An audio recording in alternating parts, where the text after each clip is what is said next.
welcome back to my blog. I am coming to you today to speak about health. Over the weekend, I kind of got sick and I was losing my life, and I just figured like, wow, this is actually a horrible experience. So I figured, why not talk about it in the blog? So I'm going to go into detail about what happened when I got sick, what I did when I got sick, and how to prevent this situation. So stay tuned. So just to fill you in on my dietary background, I have not eaten red meat nor pork in about 4 years. And coming to Spain, I figured I would continue that, but it's a little difficult to upkeep it. So I was just like, well, I don't mind. I can start eating it again. And I was missing burgers anyway, so I was just like, I'll try it. It probably won't be a big deal. They probably make the meat differently.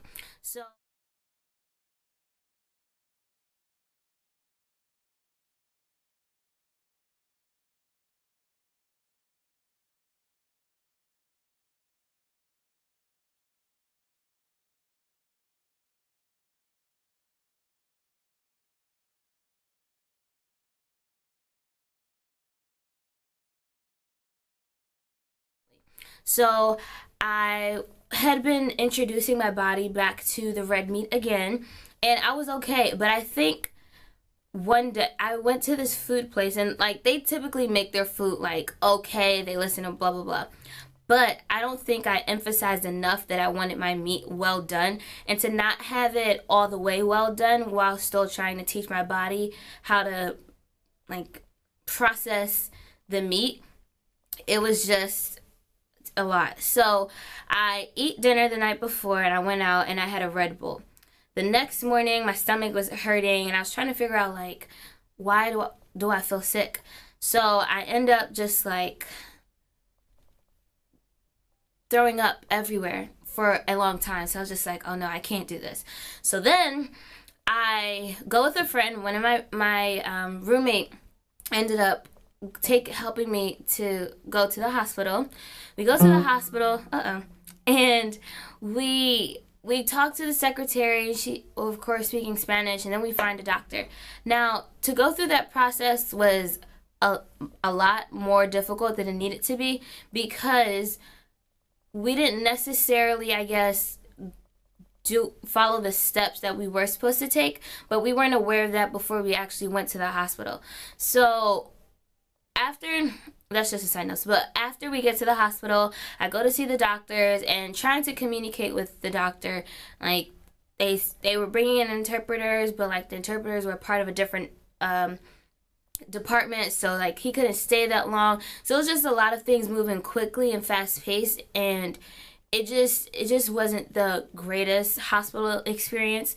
But I'm going to give you tips on what you do if you have to go to the hospital. And this goes for anyone who's already here as well in Valencia right now. So everyone is given this card.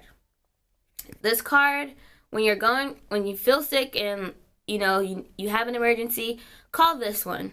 If you're still able to talk and you're not unconscious or anything, call that number. What the number does is they'll put you in contact with someone who speaks English, send the doctor to a hospital, and then direct you to the hospital where the English doctor or the English-speaking doctor will be sent, so that you don't have to find someone who speaks English on your own. If I would have known that, I would have done it. I didn't know, but whatever, it happened.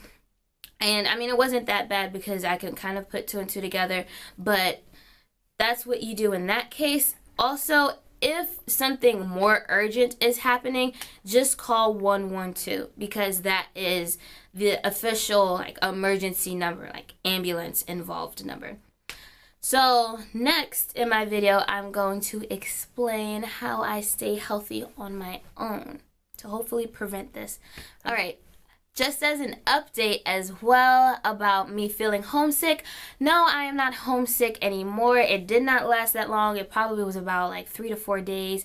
To get over it, I literally just took a mental day. I stayed home, really thought about why I was homesick. I called home and obviously I should have done that in the first place. But I really had to stay in the moment and realize that I don't actually have that much time here just because it is for a semester. So I had to really just analyze, like, what was my purpose of being out here, and just taking the time to appreciate my study abroad experience, and, you know, taking the time to enjoy the roses a little bit. So yeah, I watched movies, I indulged in foods that aren't healthy, and, you know, just having that one day to splurge on the not so good things, and then, you know, having my pity party and then keeping it moving.